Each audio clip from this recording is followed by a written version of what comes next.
Alright, I hope I do not get bothered during this recording, because whenever it comes to doing these, I always feel like someone's gonna come through the door, because this has actually happened quite a few times.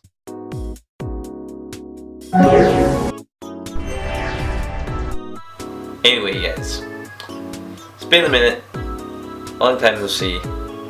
It's your boy, Codex, here again, and I know I'm gonna be pretty late to this, but anyway, you guys, welcome to the Spring Arc 2017 mid-season first impressions. I was supposed to do this quite some time ago, but I was trying to look for a good opportunity to do it.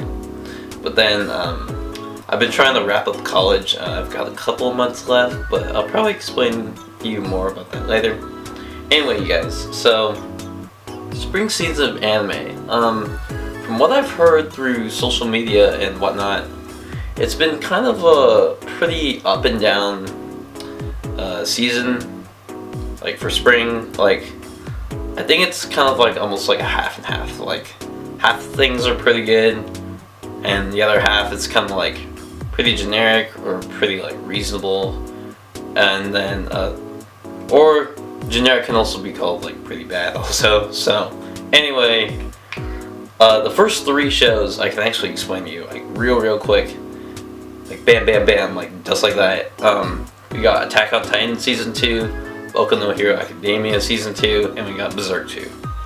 All really easy to explain. They're all basically sequels to their predecessors, so it's honestly recommended to watch the show before watching the sequel. I actually heard Attack on Titan season 2 is really good right now. A lot of people are really watching it. I've been told a lot of good news about Boku no Hero Academia, also aka like Anime Sky High. I don't know if you guys have ever remember that like really old movie about like the superhero school, but it's pretty much the same essence, just Japanified, or Japan just did it in their own essence, if you get what I mean. And then Berserk, well, you can't go wrong with that show. I feel like if I were to say anything different about it, it'd be kind of be shot down from my opinion or perspective, but yes, it's really good. So then, after that, now we're gonna get into like some pretty diverse shows, or maybe shows that might seem a bit generic. So actually, for the fourth show, I actually can't even pronounce. Let's see, it says Busou Shoujo, well, I can't even pronounce it, but anyway, this was, I believe it's another shoujo anime, where it's actually like more of like a really strong female protagonist. Kind of reminds me of like Shakugan no Shana in a way, where there's a really strong female protagonist that can wield magic, and then you have your ordinary male protagonist, or protagonist that also can learn what the female character is learning, just not to like a super high degree, and then they learn from each other, then they unknowingly go to the same school as expected. And yeah, so I think I heard that show was kind of in the middle in terms of like doing good, so I guess it'd be actually okay to recommend it. And then the next show, I feel so bad for saying this, but the creators of No Game No Life, that would be Madhouse Studios, slated this anime called Clockwork Planet, and it has like a really cool name. In terms of world building, I think it's super cool with like this whole thing about like everything being like powered by gears and stuff. I think that's really cool. But then the thing that it's really sad is that it's actually not doing very well. Like the show didn't turn out as like fantastical. Like it wasn't really more about the world. Like they took more of like this very harem anime based route, which not a lot of people were expecting, especially from Madhouse. So yeah, it's been unfortunate. It's not doing super well. Some people are still keeping up with it, but yeah, as you can see, we're kind of getting to like some pretty lows, and then there are like some mids, and then the really good stuff is like at the beginning. And then next after this is the spin-off show of How to Pick Up Girls in a Dungeon. Instead, it's about I forgot her name. I think it's Eyes. Yeah, the blonde girl. It's about her arc, And it's really cool though, because showing her perspective and stuff, then it shows her meeting up with Belle later in the anime. So I think it's actually pretty cool. I mean, not all spin-off series are considered really good. It's kind of like, you feel like you'll be redundant because it's like, you know, based on the same world, just a different arc. So I mean, I guess it could be for some people. So that's that. And then the next show, okay, so you guys know Orimo. Orimo was like another love triangle harem-based anime.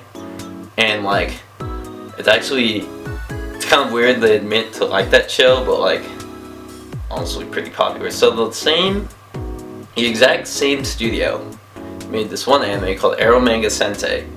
And now, I don't want to like, it's basically about this guy who lives in this neighborhood who meets, like, someone related to him. It's like, it's not his sister, it's like a cousin or something.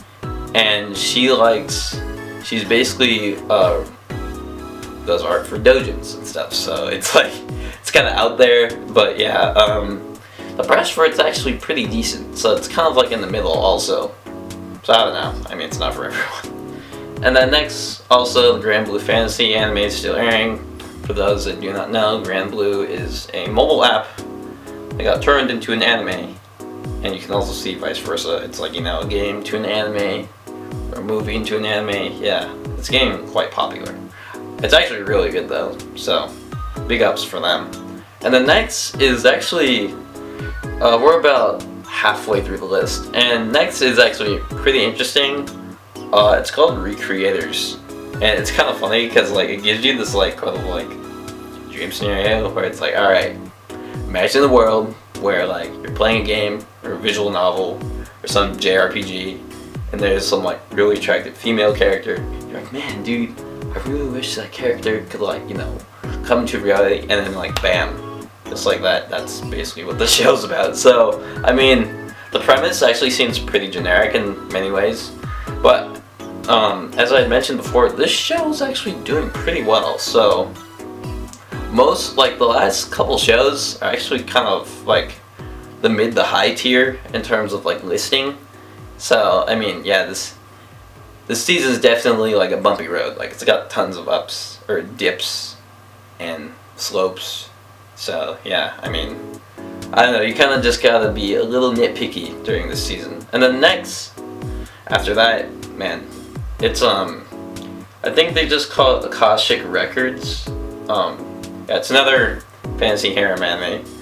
Pretty generic, but do the character design, and I think also Sei's standing out there pretty well. So I mean, well, the only interesting thing is that like there are two female protagonists, or I actually think there's three, and instead of the male protagonist being the same age as actually the teacher and then the female students. So it's kind of like a bit of a role reversal, which is kind of interesting, but it's still in a sense generic because it's harem, and to be quite honest, I do like harem, but I hate saying that in front of people in like the public. But like, yeah, being totally unfiltered, I do love harem, but yeah, it's not for everyone, as I'd mentioned.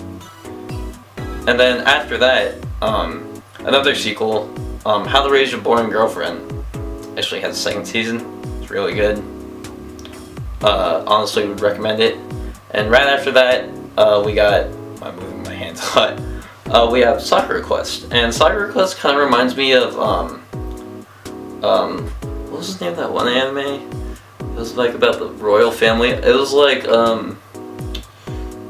something with Dandelion Town. But anyway, yes, it's very much like that, but it's just one character in one royal family in her life, and her trying to like adapt to like other places that are apart from like being royal stuff. It's actually pretty.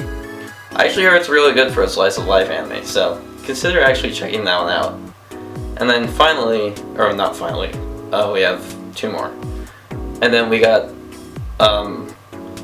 basically called the 7 Deadly Sins, but no, don't get confused with the Netflix series. There's actually another anime airing this season that's almost literally the same, and this one's a lot more ecchi, a lot more fantasy based, and I think this one is kind of like mid to low tier, but it's about like they're each goddesses, and they each represent different types of sins, and they're just trying to get incorporated with the real world, I believe. So plotline's sort of interesting, but not completely. I mean, as usual, ecchi and fantasy are really common, so I'm gonna say this for almost everything. Probably wouldn't recommend it for everyone, but yeah, it'll be there. And then the last one of the things airing is there's another anime fantasy one. I don't know the direct translation, but I think it's like Zero the Mage. It has a really long title actually. Anyway, it's another fantasy. This time it's actually just one female protagonist, and she's actually kind of like, she has a very quirky personality, so it's actually pretty cool. Her name's Zero, that's why it's in the title. And it's actually gotten a lot of really good press, so don't get confused with ReZero. I know there's a lot of like title similarities this season with other shows that have aired. But yes, Zero, I'm just gonna call it Zero the Mage in order to prevent myself from not naming it wrong, or just easier to remember. It's actually really good, and there's lots of good humor. Character design's actually pretty cool, and yeah, so that's about it for this season. I tried to wrap it up quick, and then considering leftovers, the only thing that's still airing is Little Witch Academia. 25 episodes. It should be ending soon. But anyway, you guys, that's it for the spring arc, end of the season of First Impressions. But hope you guys liked it. Sorry for it being so late. But anyway, guys, stay honest. Hope to see you again. Till next time.